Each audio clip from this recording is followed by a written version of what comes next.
नमस्कार। इस वीडियो में हम BA honours Hindi second semester के एक सब्जेक्ट हिंदी कविता शगुन भक्ति काव्य और रीतिकालीन काव्य में बिहारी रत्नाकर के जो छंद आपके पाठ्यक्रम में संकलित हुए हैं उनकी व्याख्या को बताने वाला हूं, जिसमें छंद संख्या 1, 62, 103, 127, 128, 143, 180 और 347 हैं। इन सभी छंदों की मैं व्याख्या बारी बारी से बताने वाला हूं। मैं आपको बता दूं, आपके पाठ्यक्रम में जितनी भी रचनाएं संकलित हुई हैं उन सभी पर मैं वीडियो बना रहा हूं, जो कि हमारे चैनल पर प्लेलिस्ट में उपलब्ध है। आप उन्हें वहां से देख सकते हैं। तो आइए इस वीडियो को स्टार्ट करते हैं। छंद संख्या 1 को देखते हैं। इसमें बिहारी जी लिखते हैं, मेरी भव बाधा हरो राधा नागरी सोई, जातन की झाई परै श्यामु हरित दूती होई। कवि बिहारी जी यहाँ कहते हैं कि हे राधा जी, आप ही वह नगर सुंदरी हैं जो मेरे जीवन की सारी दुख तकलीफ़ें दूर कर सकती हैं। आपके शरीर की छाया भी इतनी प्रभावशाली है कि जब वह श्री कृष्ण पर पड़ती है तो उनका नीला रंग भी हरेपन में बदल जाता है, यानी वे प्रसन्न हो जाते हैं। इस दोहे में कवि राधा जी से प्रार्थना करते हैं कि जैसे आपकी छाया पड़ने से श्री कृष्ण का मन प्रसन्न हो जाता है, वैसे ही आप मुझ पर कृपा करें और मेरी दुख भरी जिंदगी को सुखमय बना दीजिए। राधा जी की उपस्थिति इतनी शुभ और प्रभावशाली है कि वे केवल अपने स्पर्श या छाया से भी श्री कृष्ण को आनंदित कर देती हैं। कवि चाहते हैं कि वैसी ही सुख उन्हें भी मिले और उनका जीवन दुखों से मुक्त हो जाए। इसके बाद 62 नंबर छंद है। इसमें कवि लिखते हैं, जब जब वह सूधी की जय तब तब सब सूधी जाही, आँखिनु आँखी लागी राहे आँखें लागत नाही। यह दोहा एक विरहनी यानी वियोगिनी नायिका की भावनाओं को व्यक्त करता है। वह अपनी सखी से कहती हैं कि जब जब मैं अपने प्रिय को याद करती हूँ तब तब मैं अपने होश हवास खो बैठती हूँ। मेरी आँखें उनकी आँखों की छवि में इतनी डूबी रहती हैं कि फिर वे और किसी चीज़ को देख ही नहीं पाती, यहाँ तक कि मुझे नींद भी नहीं आती है।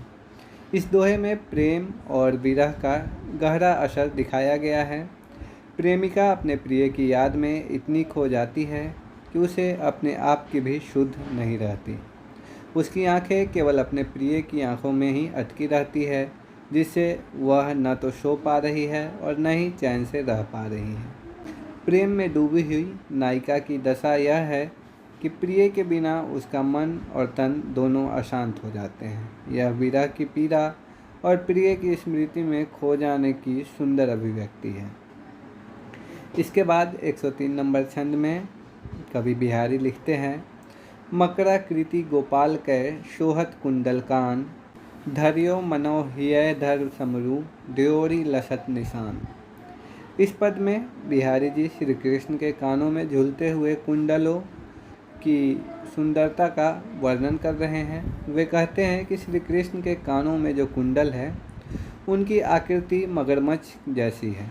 ये कुंडल श्री कृष्ण को बहुत सुंदर शोभा दे रहे हैं।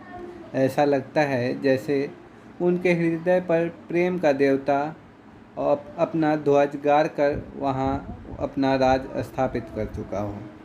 यह पद श्री कृष्ण की सुंदरता, विशेष रूप से उनके आभूषणों की सुंदरता का वर्णन करता है। उनके मकर के आकार वाले कुंडल इतने आकर्षक है कि उन्हें देखकर मन काम भाव से भर उठता है। यह भी प्रतीक है कि श्री कृष्ण स्वयं प्रेम के देवता से भी अधिक आकर्षक हैं। कवि ने श्री कृष्ण की दिव्य शोभा को एक सैनिक विजय की तरह दिखाया है, जैसे प्रेम के युद्ध में कामदेव ने श्री कृष्ण के हृदय को जीत लिया हो और वहां अपनी विजय का झंडा गाड़ दिया हो। यह सब श्री कृष्ण की मोहक छवि और आभूषणों के सौंदर्य को प्रकट करने का एक आलंकारिक तरीका है। इसके बाद 127 नंबर छंद है। इसमें कवि लिखते हैं, घाम घरिक निवारिय कलित ललित अलिपुंज, जमुना तीर तमाल तरु मिलित मालती कुंज। इस पद में नायिका अपने प्रिय से मिलने की योजना बना रही हैं। वह कहती हैं कि जमुना नदी के किनारे जो तमाल के पेड़ों और मालती की लताओं से बना सुंदर और सघन कुंज है, वहाँ मैं दोपहर की तेज़ धूप में कुछ समय के लिए विश्राम करने जाऊँगी। उस ठंडी छाया और फूलों की सुगंध से भरे कुंज में भौरों की गूंज हो रही होगी। हे प्रिय, तुम वहीं आ जाना, मैं वहीं तुम्हारा प्रतीक्षा करूँगी। यह पद नायिका की प्रेम व्याकुलता और मिलन की आशा को दर्शाता है। वह प्रकृति के सुंदर वातावरण में प्रेम के क्षण बिताने के लिए प्रिय को बुला रही है। इस पद में जमुना तट और तमाल वृक्ष, मालती की लता और भ्रमरों का सुंदर चित्रण किया गया है। यह सब मिलकर एक शांत और रोमांटिक वातावरण यानी रोमांचक वातावरण रचते हैं, जहां नायिका अपने प्रेमी से मिलने की इच्छा रखती है। यह पद प्रेम और प्रकृति के सुंदर संयोग को दर्शाता है। इसके बाद के पद में कवि लिखते हैं, उन हर की हंसी कहे इतय इन सौंपी मुस्काई, नैन मिले न मन मिली, गए दो मिलवत गाई। इस पद में कवि बिहारी श्री कृष्ण जी और नायिका के प्रेम मिलन का अत्यंत सुंदर चित्रण करते हैं। नायिका हंसते हुए कहती है कि श्री कृष्ण की एक हंसी के बदले मैंने उन्हें अपनी मुस्कान सौंप दी है। जब दोनों की निगाहें आपस में मिलती हैं तो उनके दिल भी एक दूसरे से जुड़ जाते हैं। इसी बहाने वह अपनी गायों को कृष्ण की गायों से मिला देती हैं ताकि उनसे मिलने का एक और कारण बन जाए। नायिका बड़ी चतुराई से अपने प्रेम की भावना प्रकट करती है। वह अपनी गायों को कृष्ण की गायों से मिलाकर उनसे मिलने का बहाना बनाती है। उनकी आंखें मिलती हैं, मुस्कानें बदलती हैं और हृदय आपस में जुड़ जाते हैं। यह पद प्रेम में होने वाली छोटी छोटी लेकिन भावपूर्ण झलकियों का सुंदर वर्णन करता है।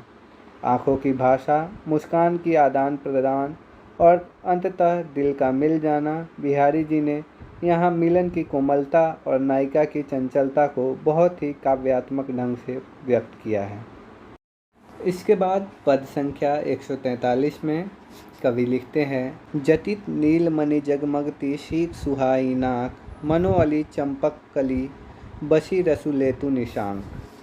इस पद में कवि बिहारी जी राधा की नाक और उन पर पहनी गई नथ यानी नाक की जो बाली होती है उसकी सुंदरता का अनुपम वर्णन करते हैं। वे कहते हैं कि राधा जी की नाक में जो सीक यानी नथ पहनी हुई है वह नीलमणि यानी नीले रंग के रत्नों से जरी हुई है और बड़ी ही सुंदरता से चमक रही है। वह इतनी आकर्षक लगती है जैसे कोई भौरा रात के समय चंपा की कली पर बैठकर उसका रस पी रहा हो। यहाँ राधा जी के रूप का एक बारीक और नाजुक चित्रण प्रस्तुत किया गया है। नथनी की चमक, उसका नीला रंग, नाक की सुंदरता, इन सब का मिला जुला दृश्य इतना मोहक है, कभी उसकी तुलना फूल और भौरों की सुंदर कल्पना से करते हैं। कवि ने यहाँ रूप सौंदर्य की बारीकियों को बड़ी कला से व्यक्त किया है। राधा जी की नाक और उसकी शोभा से जुड़ी अलंकरणीय कल्पना दर्शाती हैं कि रीतिकाल में काव्य में सौंदर्य चित्रण कितनी सुंदरता और कल्पनाशीलता से किया जाता था।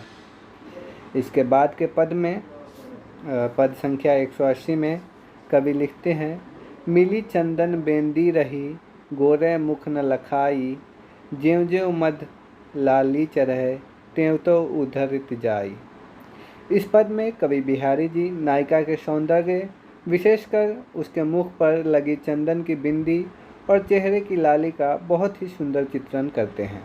वे कहते हैं कि नायिका के गोरे मुख पर चंदन की बिंदी इतनी सुंदरता से घुल मिल गई हैं कि वह साफ दिखाई नहीं देती, लेकिन जैसे जैसे उसके चेहरे पर मदिरा यानी प्रेम को यहाँ मदिरा कहा गया है, जैसे जैसे उसके चेहरे पर मदिरा की लाली बढ़ती है वैसे वैसे वह बिंदी साफ साफ दिखने लगती है। यहाँ कवि ने नायिका के सौंदर्य को बहुत ही कोमल और सूक्ष्म ढंग से व्यक्त किया है। बिंदी और चेहरे की रंगत इतनी एकरूप हो गई है कि बिंदी अदृश्य हो जाती है। पर जब चेहरे पर प्रेम या लज्जा की लाली आती है तो वह बिंदी उभर कर दिखने लगती है। यह पद नायिका के रूप, सौंदर्य, लज्जा, प्रेम और अलंकरण के प्रभाव को बहुत ही कलात्मक और कोमल भाव से दर्शाता है। यह दर्शाता है कि रीतिकालीन काव्य में सौंदर्य का चित्रण केवल बाह्य रूप तक सीमित नहीं था, बल्कि उसमें भावनात्मक गहराइयाँ भी जुड़ी हुई थी। इसके बाद अंतिम पद 347 नंबर छंद में कवि बिहारी बताते हैं, लीखन बैठी जाकी छवि, गही गही गरब गरूर, भय न केते जगत के चतुर, चितेरे कूर। इस पद में बिहारी जी नायिका की अनुपम सुंदरता का वर्णन करते हुए कहते हैं कि जो भी चित्रकार नायिका का चित्र बनाने के लिए बैठता है वह बार बार उसकी छवि को देखकर घमंड से भर जाता है कि वह उसका चित्र बना सकेगा, लेकिन जैसे ही वह चित्र बनाना शुरू करता है उसकी समझ भ्रमित हो जाती है और वह असफल हो जाता है। दुनिया के कितने भी चतुर और कुशल चित्रकार आए, वे सब नायिका की सुंदरता को ठीक से पकड़ नहीं पाए। वह सौंदर्य इतना दिव्य, इतना बदलता और अद्भुत है कि कोई भी कलाकार उसे पूरी तरह चित्रित नहीं कर सका। नायिका की सुंदरता इतनी अद्वितीय है कि कोई भी चित्रकार उसे कागज पर उतार नहीं सकता। उसका सौंदर्य मानो स्थिर न होकर हर पल कुछ नया दिखाता है, इसलिए उसे बांध पाना किसी के बस की बात नहीं। यह पद रीतिकालीन काव्य में सौंदर्य की महिमा का अत्यंत श्रेष्ठ उदाहरण है। बिहारी जी नायिका के रूप को इतना विलक्षण बताते हैं कि मनुष्य की कला और बुद्धि दोनों उसके आगे हार जाती है। यह सुंदरता इस पर प्रदत्त है जिसे कोई भी पूरी तरह व्यक्त नहीं कर सकता। तो इस प्रकार हमने अपने पाठ्यक्रम में जितने भी पद बिहारी रत्नाकर के संकलित हुए थे उसकी व्याख्या को देखी। आशा करता हूँ इस वीडियो में जो बातें बताई गई, जो व्याख्या आपको समझाया गया, वो आपको समझ में आया होगा। अगर वीडियो अच्छी लगी हो तो अपने साथियों के पास भी शेयर कर दीजिए और आपके पाठ्यक्रम की और भी रचनाएँ जो आपके पाठ्यक्रम में संकलित हुई हैं उन पर वीडियो बनी हुई है, आप उन्हें हमारे चैनल पर प्लेलिस्ट से जाकर देख लीजिए। बहुत बहुत धन्यवाद। आपको परीक्षा की शुभकामनाएं।